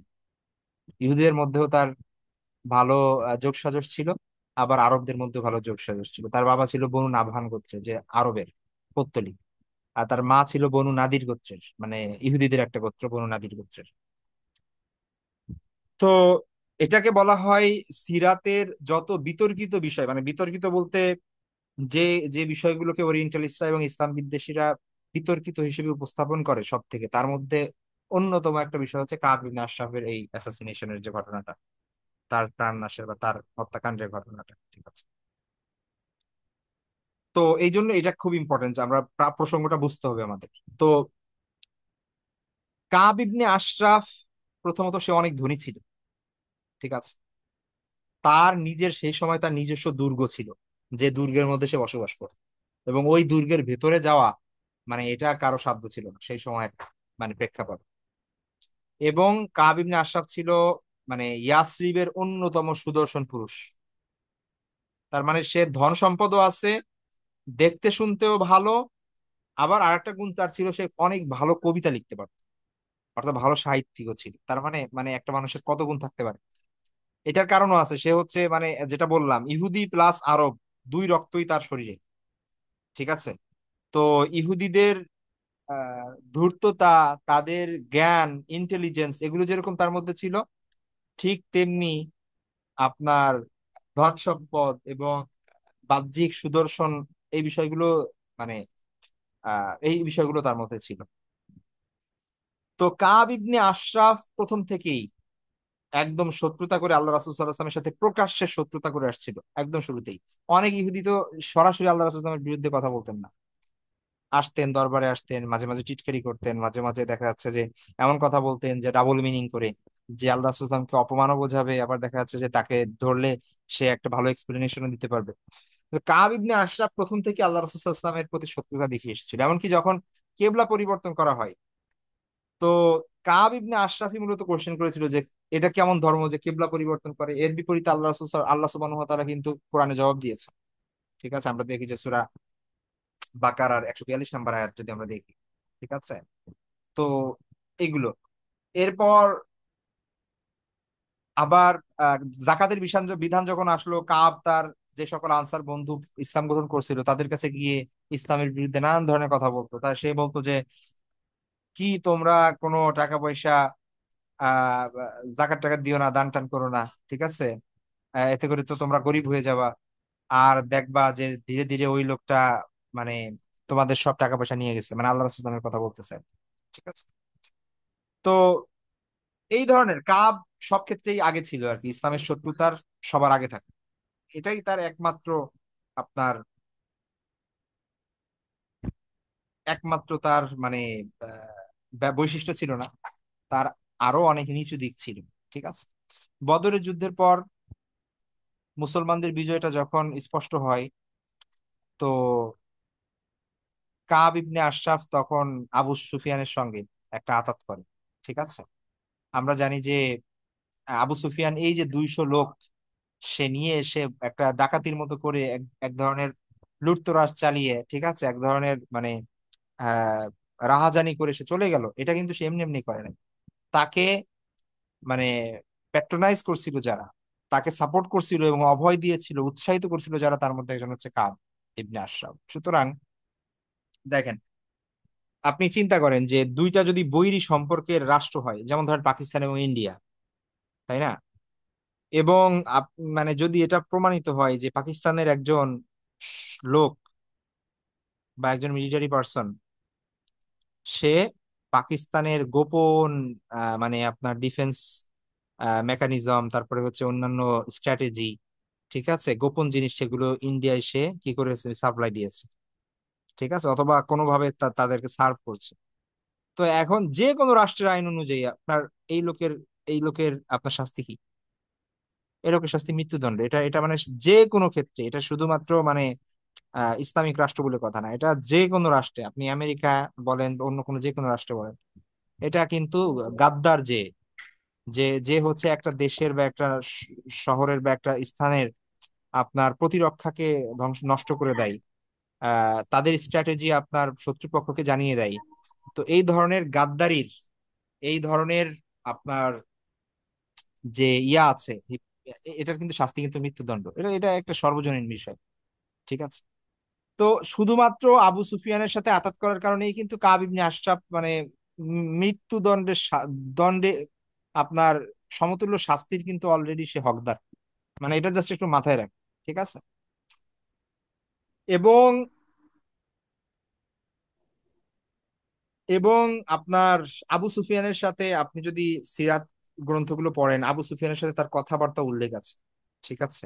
আবু সুফিয়ানকে সে নানান ধরনের মানে নানান ভাবে সে ইয়া দিত, প্রশ্রয় দিত এবং তাদেরকে উৎসাহ দিত, তারা যেন কি করে আপনার ইসলামের বিরুদ্ধে, মুসলমানদের বিরুদ্ধে আক্রমণ করে এবং এটা যেন কোনো কোনো একটা বিহিত করে। এটা তারা শুরু থেকে যাচ্ছিল। তো এটা গেলো এক ধরনের অপরাধ। দ্বিতীয় অপরাধ হচ্ছে ইসলামে কিছু বিষয় আছে যেগুলোকে অনেক খারাপ দৃষ্টিতে দেখা হয়, যেমন আপনার বিশেষ করে কারো সম্ভ্রম হানি হয়, বিশেষ করে জিনা ব্যভিচার বা হচ্ছে আপনার যৌনতাকে কেন্দ্র করে যে ধরনের আপনার কি আছে অপরাধগুলো আছে। ঠিক আছে। কারণ নামে জিনার অপবাদ দেওয়া, অথবা হচ্ছে খারাপ ভাষায় তাকে তার সম্মানহানি করা, এই জিনিসগুলোকে ইসলামে অনেক খারাপ দৃষ্টিতে দেখা হয়। তো কাব ইবনে আশরাফের, আমরা অলরেডি বলেছি যে সে কবিতা লিখতো। তো মুসলমানদেরকে নিয়ে, আল্লাহ রাসূল সাল্লাল্লাহু আলাইহি ওয়াসাল্লামকে নিয়ে, মুসলিম নারীদেরকে নিয়ে, আল্লাহ রাসূল সাল্লাল্লাহু আলাইহি ওয়াসাল্লামের ওয়াইফদেরকে নিয়ে সে নানান ধরনের ব্যঙ্গাত্মক এবং মানে যৌনতা মিশ্রিত খারাপ খারাপ কবিতা সে লিখতো এবং সেগুলো প্রচার করতো। ঠিক আছে। তো এমনকি মুসলিম নারীদের নাম পর্যন্ত উল্লেখ করে সে কবিতা লেখে। তো এইটা এমন একটা অপরাধ যে আপনার মানে ডাবল মৃত্যুদণ্ড। অলরেডি একটা বলছে যে সে অলরেডি মৃত্যুদণ্ড প্রায় হকদার হয়ে গেছে। এটা হচ্ছে দ্বিতীয় হচ্ছে সে মানে এমন ফিতনা সে প্রকাশ করছে যেটা এটার শাস্তি মৃত্যুদণ্ড। ঠিক আছে। তো এমতো অবস্থায় আল্লাহ রাসূল সাল্লাল্লাহু আলাইহি ওয়াসাল্লামের কাছে যখন একের পর এক তার অন্যায় কর্মকাণ্ডের রিপোর্ট আসতে লাগলো, তো আল্লাহ রাসূল সাল্লাল্লাহু, ও আরেকটা বিষয় সেটা হচ্ছে, ওইটা আমরা পরে আলোচনা করবো। উহুদ যুদ্ধের পর পর আপনার একটা ইয়া হয়, কি বলে, একটা ঘটনা ঘটে, সেই বিষয়টা আমরা সামনে আলোচনা করবো। ওটার সাথে কাব ইবনে আশরাফের যোগসাজশ আছে একটা বর্ণনা অনুযায়ী। তো তো আল্লাহ রাসূল সাল্লাল্লাহু আলাইহি ওয়াসাল্লাম একটা পর্যায়ে সাহাবীদেরকে ডেকে এই কথা মানে বলেন যে তোমাদের মধ্যে কে আছে যে কাব ইবনে আশরাফের ব্যাপারে একটা ব্যবস্থা নেবে, এই দায়িত্ব নিবে, কারণ সে আল্লাহ এবং তার রাসূলকে অনেক জ্বালাতন করছে, অনেক বিরক্ত করছে। তো তখন মোহাম্মদ ইবনে মাসলামা নামে একজন সাহাবী ছিলেন, তিনি সঙ্গে সঙ্গে দাঁড়িয়ে বলেন, হে আল্লাহ রাসূল, আমি এই কাজটি করব। তো আপনার মোহাম্মদ বিন মাসলামা রাদিয়াল্লাহু আনহু ছিলেন আউস গোত্রের একজন সাহাবী, এবং ইসলাম পূর্ব সময়ে আউসের সাথে বনু নাদিরের একটা সম্পর্ক ছিল। তো বনু নাদির মানে হচ্ছে আপনার কাব ইবনে আশরাফের সাথে ভালো সম্পর্ক ছিল স্বাভাবিকভাবে। তো পরবর্তীতে আল্লাহ রাসূল সাল্লাল্লাহু আলাইহি ওয়াসাল্লাম তাকে দায়িত্ব দেন, এই মোহাম্মদ ইবনে মাসলামাকে, যে ঠিক আছে তুমি এর একটা ব্যবস্থা করবা। ব্যবস্থা করা মানে হচ্ছে তার, সে তো সে তো তার দুর্গের মধ্যে আবদ্ধ থাকে, তাকে যে এনে আল্লাহ রাসূল সাল্লাল্লাহু আলাইহি ওয়াসাল্লাম কোনো একটা বিচার করবেন এই সুযোগ তো আর নাই। সে তো সবসময়, সেও জানে যে আমি বের হইলে আমার খবর আছে, ঠিক আছে, কারণ সেও জানে যে সে এমন অপরাধ করছে, তার সে যদি বের হয় প্রকাশ্যে আসে তাহলে তার শাস্তি মৃত্যুদণ্ড, এটা সেও জানে। এই জন্য সে লুকায় আছে তার দুর্গের মধ্যে, শুধুমাত্র একদম নির্ভরযোগ্য এবং সে খুব মানে কাছ থেকে জানে, তার ফ্রেন্ড সার্কেল, তার পরিচিত জন ছাড়া সে কারোর কারোর সাথে দেখা দেয় না, এবং তার ওখানে গিয়ে দেখা করতে হয় তার দুর্গে গিয়ে। তো আল্লাহ রাসূল সাল্লাল্লাহু আলাইহি ওয়াসাল্লাম মুহাম্মদ ইবনে মাসলামা আল্লাহ রাসূল সাল্লাল্লাহু আলাইহি ওয়াসাল্লামের কাছে গিয়ে একটা অনুমতি চান, যে হে আল্লাহ রাসূল, আমাকে এমন কিছু কথা বলার অনুমতি দিন যেটা আমি কাবকে বলবো, যেটা আমি মন থেকে বিশ্বাস করি না। তো তখন আল্লাহ রাসূল সাল্লাল্লাহু আলাইহি ওয়াসাল্লাম তাকে সে অনুমতি দেন, অর্থাৎ কাবকে তো আর সে মানে এমনি এমনি গেলে তো আর কাব তার সামনে দেখা দিবে না, তার কিছু মিথ্যা বলতে হবে, অথবা হচ্ছে এমন কিছু কথা বলতে হবে যে কাব সন্তুষ্ট হবে। তো আহ তো দেখা যাচ্ছে যে এমন কিছু কথা বলবে যেটা ইসলামের বিরুদ্ধেও যাবে, শুধু কাবের আস্থাভাজন হওয়ার জন্য বা তাকে তার কাছে যাওয়ার জন্য, কিন্তু যেটা আসলে একজন মুমিনের জন্য বলা উচিত না। তো আল্লাহ রাসূল সাল্লাল্লাহু আলাইহি ওয়াসাল্লাম তাকে সে অনুমতি দিলেন, সে অনুমতি চেয়ে নিলেন। তো পরবর্তীতে আমরা দেখি যে মুহাম্মদ ইবনে মাসলামা রাদিয়াল্লাহু তাআলা আনহু, তিনি এবং তার সঙ্গে আরেকজনকে নিয়ে আপনার বর্ণিত আছে যে সিলকান ইবনে সালামা ওরফে আবু নাইলা, আবু নাইলা বলা হতো তাকে। তো এই দুইজন সাহাবী তারা একটা প্ল্যান করেন, হ্যাঁ, একটা ফুললি একটা প্ল্যান করেন, যে এরা দুইজন গিয়ে কাব ইবনে আশরাফের সাথে, কাব ইবনে আশরাফের আবার পালক ভাই ছিল এই নাইলা, আবু নাইলা, ঠিক আছে, অর্থাৎ তিনি মুসলমান হয়েছেন কিন্তু সে কাব ইবনে আশরাফের পালক, মানে হচ্ছে ফস্টার ব্রাদার আর কি যদি বলি, ঠিক আছে। তো ভালো সম্পর্ক তার সাথে। তো মোহাম্মদ ইবনে মাসলামা এই জন্য আবু নাইলাকে সাথে নিলেন, এবং তারা একটা প্ল্যান করলো কি করা যায়। তো তারা বললেন যে কাব ইবনে আশরাফ তো অনেক ধনী, অনেক মানুষ তার কাছ থেকে ঋণ নিত, তো আমরা মানে তার কাছ থেকে ঋণ নেওয়ার জন্য কি করব, ব্যবস্থা করব। কিন্তু কাব ইবনে আশরাফ তো খুব কিপটা মানুষ, সে তো আর এমনি ঋণ দিবে না, সে চাইবে যে কিছু জিনিস বন্ধক রাখার জন্য। তো তাইলে আমরা কি করব, আমরা অস্ত্র শস্ত্র নিয়ে আসব, যে তার কাছে এই তলোয়ার তারপরে অন্যান্য জিনিস বন্ধক দিব, এই ভেবে এই কথা বলে আমরা তার কাছে আসব। আর সে যখন অসতর্ক হবে, অসতর্ক অবস্থায় থাকবে, তখন তাকে হত্যা করে ফেলবে, এই হচ্ছে তাদের প্ল্যান। তো তখন আহ তো কাব ইবনে আশরাফের কাছে আপনার মোহাম্মদ ইবনে মাসলামা তার কাছে গিয়ে ঋণ চাইলো নিয়ম অনুযায়ী। তো স্বাভাবিকভাবে সে ঋণদাতার কাছ থেকে, মানে ঋণদাতা ঋণ গ্রহীতার কাছ থেকে কিছু বন্ধক রাখার কথা বললো। তো মোহাম্মদ ইবনে মাসলামা রাদিয়াল্লাহু আনহু বললেন যে আমার কাছে তো আসলে বন্ধক দেওয়ার মতো স্বর্ণরূপ ওই ধরনের কিছু নাই, আমার কাছে টাকা পয়সা থাকলে তো আর তোমার কাছে আসতাম না, আমার কাছে তো সম্পদ নাই দেখি তোমার কাছে আসছি, ঠিক আছে।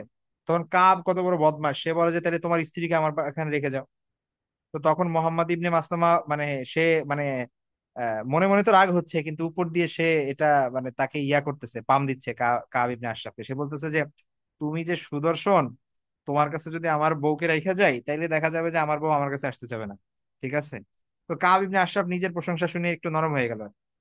তো তখন বলল যে ঠিক আছে তাহলে তোমার ছেলেদেরকে রেখে যাও। তখন মোহাম্মদ ইবনে মাসলামা আবার বললেন যে আমার ছেলেদের রাখবো, সে তো সারা জীবন আমাকে মানে আমাকে সারা জীবন কি করবে, কথা শোনাবে যে টাকার জন্য আমি তাদেরকে বন্ধক রাখছি, ঠিক আছে। আর তার বন্ধু বান্ধবরাও কি করবে, আমার ছেলেদেরকে মস্করা করবে, ঠাট্টা বিদ্রুপ করবে, তাদেরকে বলবে যে তোমার বাপ তোমাদেরকে কি করছে, টাকা পয়সার জন্য বন্ধক রাখছে, না না আমি তাদেরকে বন্ধক রাখতে পারবো না। তখন কাব ইবনে আশরাফ বললো তাহলে কি বন্ধক রাখা যায়।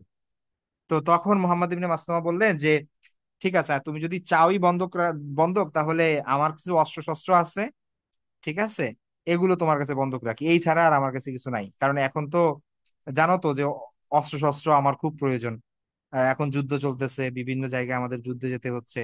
তো তুমি যদি অস্ত্র শস্ত্র গুলো রেখে দাও, তাইলে দেখা যাবে আমি যে করে হোক চাইবো যে অস্ত্র শস্ত্র গুলো আবার ফেরত নেওয়ার জন্য, এবং তোমার টাকা দ্রুত ব্যাক পাবা, ঠিক আছে। তো কাবিব শাহ আশরাফ বললো যে হ্যাঁ তুমি ঠিক বলছো, ঠিক আছে, তাহলে তোমার অস্ত্র শস্ত্র গুলো নিয়ে আসো।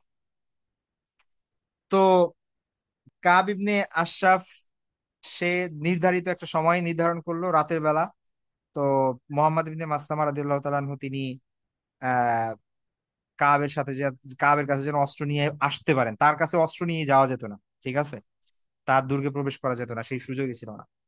তো এই এই প্ল্যানটা এই জন্যই করা হয় যেন অস্ত্র জমা দেওয়ার জন্য হইলেও তার কাছে যাওয়া লাগে অস্ত্র নিয়ে।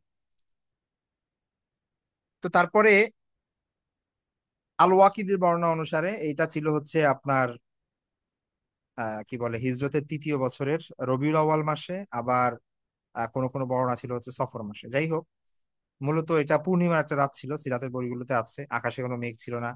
এবং আল্লাহ রাসূল সাল্লাল্লাহু আলাইহি ওয়াসাল্লাম এই সাহাবীদের, মানে সাহাবীরা এসে আল্লাহ রাসূল সাল্লামকে তাদের মানে ফুল প্ল্যান শোনান যে কিভাবে তারা যাচ্ছে। তো আল্লাহ রাসূল সাল্লাল্লাহু আলাইহি ওয়াসাল্লাম তাদেরকে দোয়া করে দেন এবং বলেন যে আল্লাহ তোমাদের উদ্দেশ্য বাস্তবায়নে মানে সহায়তা করুন, তোমাদের জন্য সহজ করুন। তো তারপরে তারা মদিনার উপকূলে একদম কাবের দুর্গে পৌঁছে কাবকে বাইরে আসার জন্য ডাক দেয়। তো সে সেই সময় বিছানায় শুয়েছিল। তো আহ মানে সে তখন মাত্র নতুন আর একটা বিয়ে করছিল এবং তার বউ তার সাথে ছিল। তো তার ওয়াইফ তাকে বলে যে তুমি এই সময় কোথায় যাচ্ছ? তো সে বলে যে আবু নাইলা এবং মোহাম্মদ ইবনে মাসলামা আমাকে তাদের কিছু জিনিস দিতে এসেছে। তো তখন কাবের স্ত্রী বলে যে এই সময় কেন এসেছে, এটা ঠিক না, তুমি তো যুদ্ধের মধ্যে আছো। অর্থাৎ সবাই জানে যে তুমি মুসলমানদের সাথে শত্রুতা আছে তোমার, এবং মানে এক ধরনের ঝামেলার মধ্যে আছো, তো তখন তুমি তুমি কেন যাবা? তো সে তার খুব চিন্তা হতে লাগলো। তো তো কাব বলল যে আরে সমস্যা নাই, এ তো আমার ভাই, আর মোহাম্মদ ইবনে মাসলামাকে আমি অনেকদিন ধরে চিনি, এদের দুজনকে আমি বিশ্বাস করি। তো এইভাবে কাব তার স্ত্রীকে রেখে সে দুর্গের বাইরে বেরিয়ে আসে ওই অস্ত্রগুলো নেওয়ার জন্য, বন্ধক নেওয়ার জন্য। তো তারপরে মোহাম্মদ বিন মাসলামা আবার পরিকল্পনা করে রেখেছিলেন যে মানে কোনো একটা কৌশলে সে কাবের মাথা ধরে রাখবে, বগলের নিচে চেপে ধরবে, আর অন্যরা বাকি কাজ সারবে না। তো আর তারা ভালো করেই জানতো যে কাব সবসময় অস্ত্র শস্ত্রে সজ্জিত থাকে এবং এখনো সে সশস্ত্র অবস্থায় থাকবে, এবং তার দামি বর্ম আছে, বর্মটা হয়তো পরে আসতে পারে। সুতরাং মানে দূর থেকে তীর ছুড়লে বা হচ্ছে তরবারিতে আঘাত করলেই তাকে হত্যা করা যাবে না, বরং তাকে হচ্ছে কাছে আসলে তাকে এমন কোনো একটা উপায়ে মানে মাথা ধরতে হবে আর অন্যরা হত্যা করবে, এরকম একটা কিছু করতে হবে। তো যাই হোক, তাদের ডাকে কাব যখন দুর্গের বাইরে আসলো, খুব মানে দেখা হওয়ার পর তারা জাহেলি দিনের মানে জাহেলি যুগের দিনগুলোর মতো নিজেদের মধ্যে খুব খোশ গল্পে মেতে উঠলো, ঠিক আছে। তো তখন আবু নাইলা কাবকে বলল যে আমি তোমার কাছ থেকে মিষ্টি আতরের গন্ধ পাচ্ছি। তো তখন কাব বলল যে হ্যাঁ, আমার সঙ্গে এক যুবতী নারী আছে, আর কি বলে তার শরীর থেকে আরবের যে কোনো নারীর চেয়ে বেশি সুগন্ধি বের। তো তখন আবু নাইলা বলে যে কই দেখি তো কি কি সুগন্ধি, আমি একটু সুখী। তো তখন আবু নাইলা মানে কাবের কাছে এগিয়ে যায় এবং সে বলে যে ও এই এই ঘ্রাণ তো তোমার চুল থেকে আসতেছে, আমি দেখি তো তোমার চুল একটু সুখী। তো এই কথা বলে কাব যখন একটু মাথাটা নিচু করে, এই সুযোগে মোহাম্মদ ইবনে মাসলামা তার মাথা চেপে ধরে, আর আহ, মানে অন্যরা তার পরিকল্পনা অনুযায়ী তাকে হত্যা করে ফেলে। তো সেখানে আহ মোহাম্মদ ইবনে মাসলামা রাদিয়াল্লাহু তাআলা আরো কয়েকজনকে সাথে নিয়ে গিয়েছিলেন, হ্যাঁ, মানে অস্ত্র শস্ত্র নিয়ে।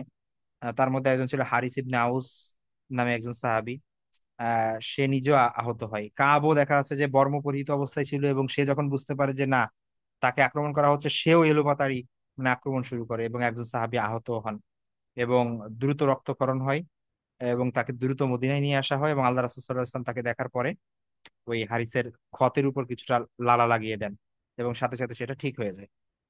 তো এই হচ্ছে সংক্ষিপ্ত ঘটনা, মানে কাব ইবনে আশরাফের শেষ পরিণতি, এই হত্যাকাণ্ড। এটা নিঃসন্দেহে একটা সত্য ঘটনা, এটা সহিহ বুখারী, মুসলিম, ইবনে ইসহাক, ইবনে হিশাম, মানে বড় বড় সব সোর্সেই বর্ণিত আছে, বিস্তারিত বর্ণিত আছে, ঠিক আছে। সুতরাং এখানে এটা প্রত্যাখ্যান করার কিছু নাই। বাকি আমাদের বুঝতে হবে যে সিচুয়েশনটা কি। কাব ইবনে আশরাফ ধরেন সে প্রকাশ্য একজন বিদ্রোহী, এবং বিদ্রোহী তো বলা যায় না, একজন শত্রু, এবং যে অলরেডি চুক্তি ভঙ্গ করে তার মৃত্যুদণ্ড প্রাপ্ত ধরেন, অর্থাৎ তার মৃত্যুদণ্ড হয়ে গেছে, এখন সেটা শুধু দণ্ড দেওয়া হয়েছে তাকে, ঠিক আছে। তো এইটা একজন লিডারের জন্য বা একজন রাষ্ট্র পরিচালকের জন্য এটা এই আল্লাহ রাসূল সাল্লাল্লাহু আলাইহি ওয়াসাল্লাম শুধু এটা কি করছেন, তাকে শাস্তি দিচ্ছেন যথাযথভাবে, তার যেটা প্রাপ্য শাস্তি সেটা, ঠিক আছে।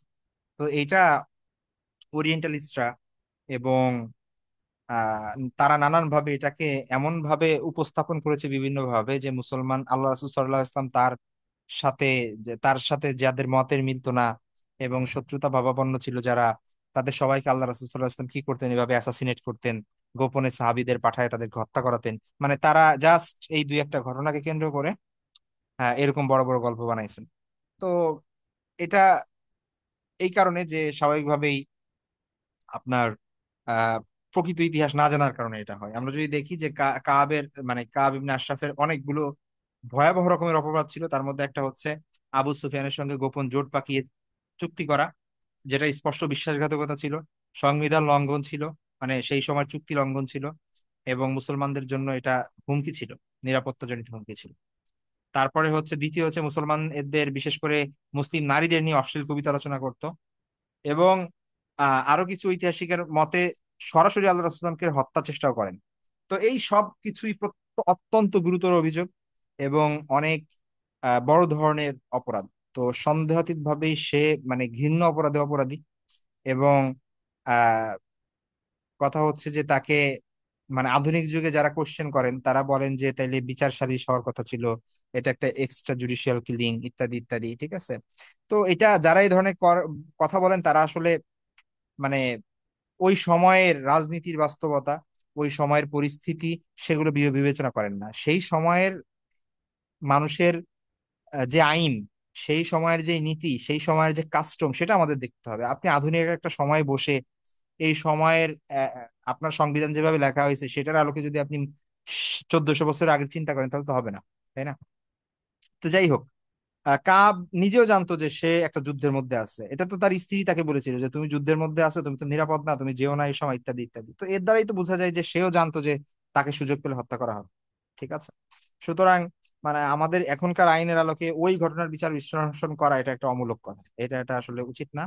আর আল্লাহ রাসূল সাল্লাল্লাহু আলাইহি ইসলাম তিনি নিজে আহ মানে রাজনৈতিক নেতা যেমন ছিলেন, একদিকে নবী ছিলেন, তেমনি দিকে তিনি শাসক ছিলেন, আবার অন্যদিকে বিচারকও ছিলেন। তো তিনি একজন বিচারক হিসেবে তিনি কি করেছেন, আদেশ দিয়েছেন হত্যার মানে হত্যাকাণ্ডের মানে তার ক্যাপিটাল পানিশমেন্টের জাস্ট আদেশ দিয়েছেন, সেটা কার্যকর করেছেন। তো এটা কোনোভাবেই আল্লাহ রাসূল সাল্লাল্লাহু আলাইহি ইসলামের আহ মানে দিকে আঙ্গুল তোড়ার সুযোগ নেই আসলে। ঠিক আছে। তো এই হচ্ছে মূলত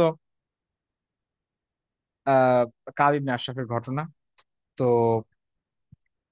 আমরা ইনশাল্লাহ এরপর আরেকটা জিনিস, এখানে আরেকটা জিনিস বলে আমরা শেষ করব, সেটা হচ্ছে গাজওয়াই বুরহান নামে একটা, সরি বুহরান, কোন কোন বর্ণায় বাহরানও বলা হয়েছে, যাই হোক, এটা রবিউল সানি মাসে হয়, দ্বিতীয় তৃতীয় হিজরিতে।